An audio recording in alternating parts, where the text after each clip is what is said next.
Belki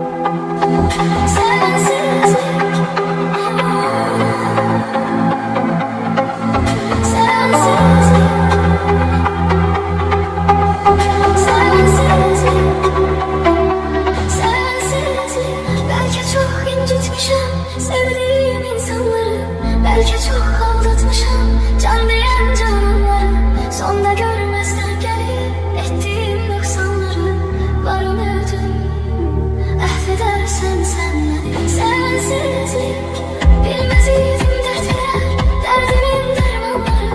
Gün gelir pişman olur nefsinin kurbanları. Dünya taht dinlen sana şahları sultanları. İtibarsız dünyaya itibar etmek günahtır. İntihar etmek günahtır. Sensizlik çok çetin dünya. Gam yazılmış kismetim, kalmayıp takatim. Sevmeydi niyetim, şahit olmaz kalbim Allah'ından başka bir kez. Ses salar sessizce bir ses.